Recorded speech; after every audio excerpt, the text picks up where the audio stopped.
ว่าเอามากระยาที่เราจังไปมาใจนั่นเลยตอนก็ป้าไม่ใช่ป้าเนี่ยหอยเป็นยังเดี๋ยวมันก็ผ่านไปแล้ว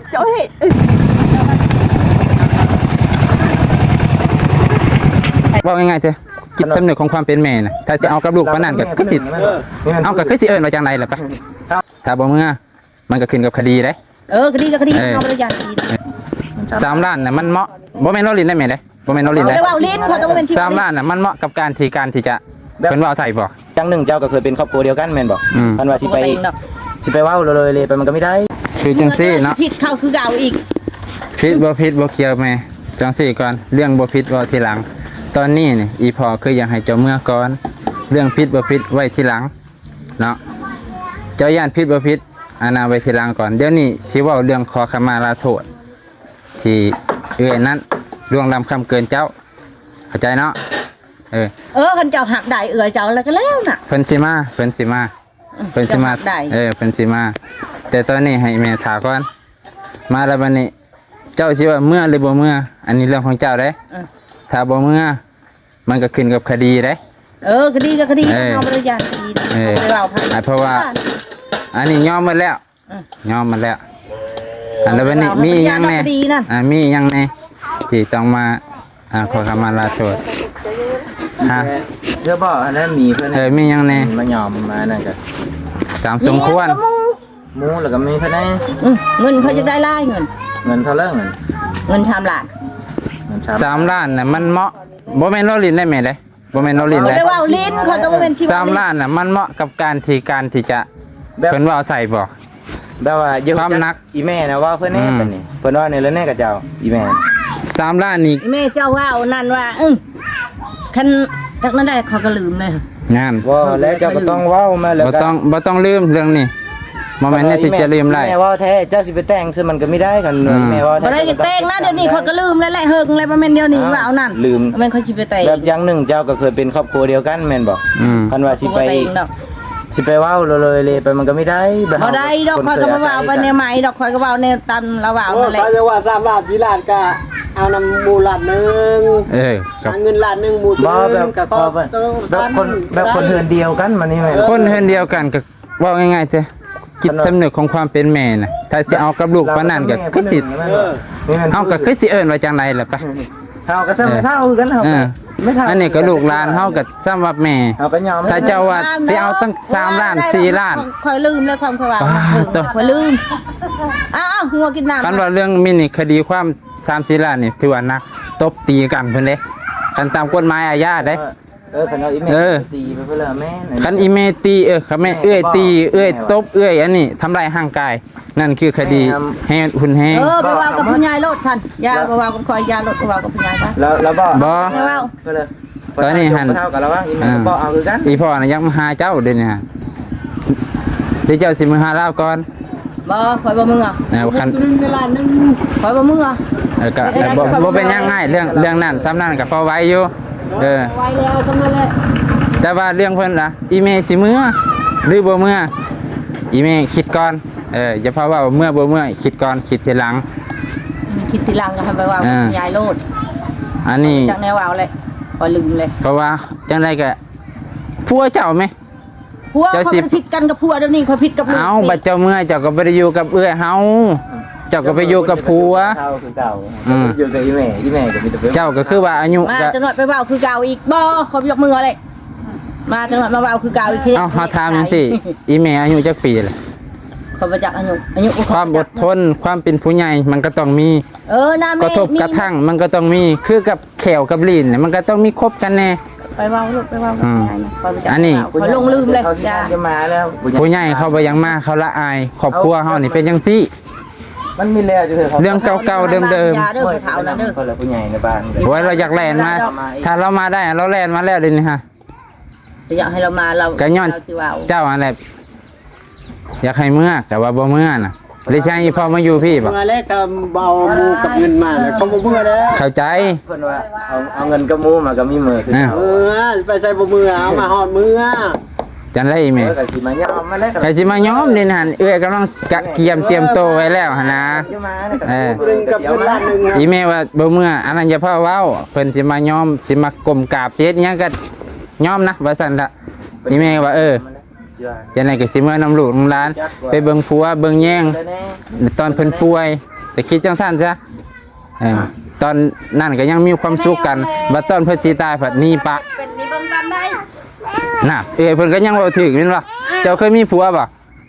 ผัวเจ้าก็มี ผัวย ามเจ็บไข้ก็ต้องเบิ่งแม่นบ่ อ้าวเขาไปเบิ่งยามใครได้เบิ่งยามได้ สิเบิ่งตอนใดต้องไปเบิ่งแต่กระดูกบ่โอ้ยขี้นอเจ้าบ่มีความหมายแม่เอ้ยเพิ่นสิผิดสิเถียงกันก็อดเอาเฮากับผู้ใหญ่ได้อันนี้คือบ่แม่นสั่งสอนเด้เว้าสู่ฟัง บ่แม่นจังซั่น แต่ว่าเอาสิมาไปเอาเอ้ยเลย เราจะลืมไปแล้ว ลืมบ่เป็นหยังแต่ว่าเอ้ยเฮาเฮ็ดผิดพลาด อย่าดมจืจื้อเพิ่นก็ทบทวนแต่เอ้ยอันนี้ก็เอ้ยอบรมสั่งสอนกันพี่น้องกันเนาะ โอ้ยหมดแล้ว หมดแล้ว ผ่านเช็ดได้เท่าเลยก็อยู่อดทนซ้ำๆตายเป็นยัง เว้าถึกเอ้ยเว้าถึกจังได๋ก็อีพ่อเฮาก็เว้าจังซั่นซะถ้ามื้อนั้นน่ะบ่ไปอันเก่งกองนั่นโอ้ย อายุเรา100 ปีแล้ว นับร้อยบ่ลุกอีพ่อเฮาน่ะ เรายังกับเราไม่ได้เกี่ยวกับเราเป็นเราฮอลอยบอลก็ยาแล้วไม่ได้เกี่ยวกับเรา กะแม่นบ่เกี่ยวกับเราหมายความว่ามีหยังกันผิดเพียงกันกะอดสะก่อนจังได๋อีพ่อก็สิตายแล้วว่าซั่นๆซะต้องว่าไม่ได้หายไปเกี่ยวกับเราเนาะ กับผู้เว้าหันกะให้อดเบิ่งคนเจ็บคนไข้บ่ต้องเว้ากันตอนเจ็บตอนไข้นี่ อันแหละมื้อนี้แหละก็บอกเล่าอีแม่ก็บอกเล่ามีหยังที่เจ้าบ่สบายใจบอกเราเลยยามนั้นเจ้าก็อย่า เบิ่งลูกพัวเจ็บไข้ อย่าบอก แล้วลูกขับซนอีก มีหยังที่ขัดข้องใจหรืออยากแนะนำเฮาบอกได้เลยบอกได้เลยดีที่สุดอดได้ทั้งสองเนาะ สิมาว่าตอนเจ็บตอนเป็นมันขับซนได้คนเบิ่งพัวก็บ่แห้งได้ลูกไปแย่อีก โอ้ย แต่ว่าเท่ากัน อดเอาก่อนนั่นแหละเฮาก็อดเอาคือกันนี่แต่ละมื้อตื่นขึ้นมาเราถามหาผู้นี้ ไฟสิเบิ่งแรงง่ายเนาะ เราบ่ได้ถามมาไผอีแม่สิมาบ่มาตอนใดเฮาก็จักสิว่าจังได๋ เราถามอยู่บ่ เอาคู่เอ้ยอีพ่อนั่นคู่มือคันคิดตัวกับสาธุยกมือสุดหัว เจ้าปานนี่ก็ล่ะ อย่ าว่าเนื้อนั่นก็แม่นั่นแหละอย่าไปว่า แต่บ่ฮู้ว่าทางนี้น่ะสิคิดทางพุ่นบ่ก็บ่ฮู้ เอ้ยน้องนี่คิดเบิดจักไล่ใจแล้ว ก็เอื้อยน่ะเข้าใจเฮาเข้าใจเอื้อยนี่ จักให้เมื่อเบิ่งเราเจ็บโชว์หั่น แม่น จักไล่ใจ แต่อีแม่นี่บ่ฮู้ว่าสิคิดคืออีพ่อบ่อันน่ะก็เลยโอ้ยอุกใจจังได๋ก็เอ้าวาระสุดท้ายแล้วเฮาก็เลยอดเอาคือกันแล้วก็เว้าใส่พวกข่อยคือกันจังซั่นจังซี่จังได๋เอ้าคิดในใจกูมาเอาบุญเทื่อสุดท้ายจ้ะว่าซั่นซะเดี๋ยวก็อยากหายเลยเด้ ปริมาณอีกเรื่องคราวอ่ะ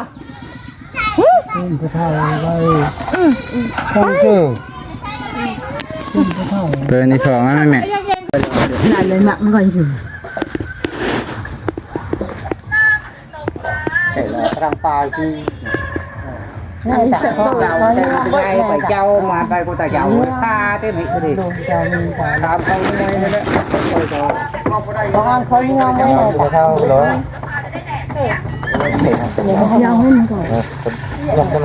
เจ้านั่นยองให้อีแม่ครับอีแม่ครับ เขายอมนี่แหละเดี๋ยวว่าวันนี้นั่นแหละนี่มูตัวนึง จังได๋ก็ขอโทษแทนแล้ว เขายอมนี่แล้วคิด พี่พ่อก็ซ้ำว่ามายอมจอดแล้วมื้อนี้ พ่อแล้วก็มายอมน้ำกันนั่นแหละทั้งลูกเบิดลูกป้า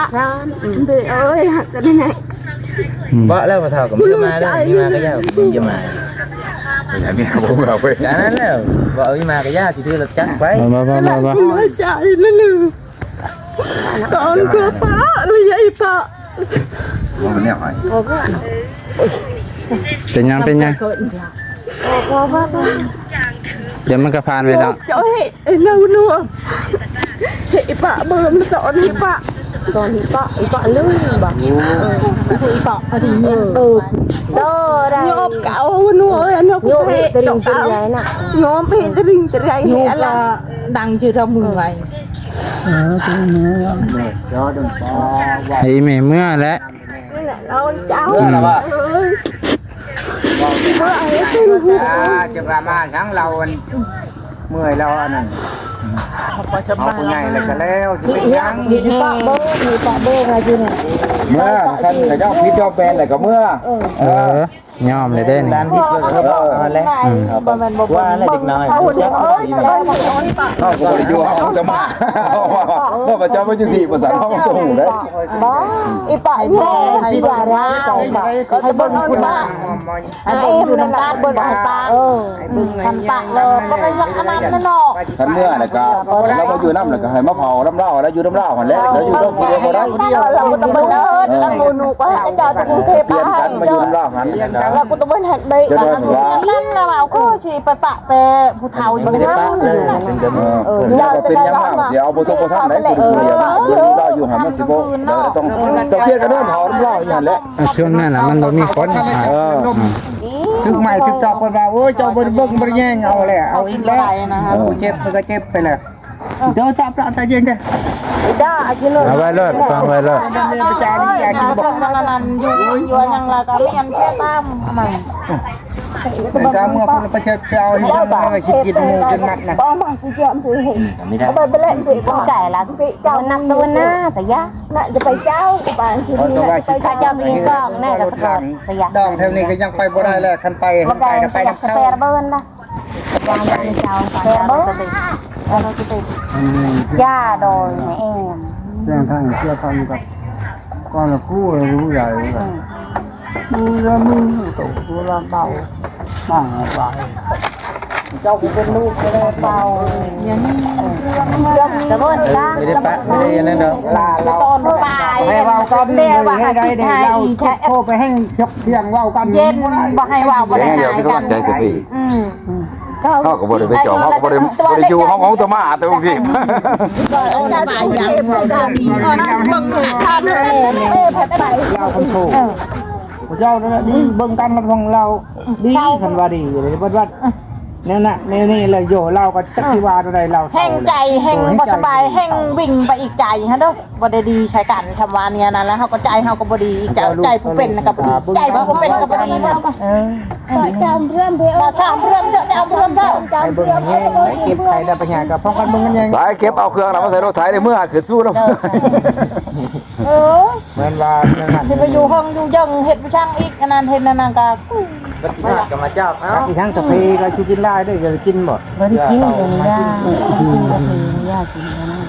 ก็ถึง ตะวันอ่อนปะกินบ่ไปก็ถึงบ่ตะวันที่เนี่ย มันจะคืออยู่พุ่งเนี่ยมันจะคือ คือกันนะบ้านหน่วยใหม่2ทีละนะ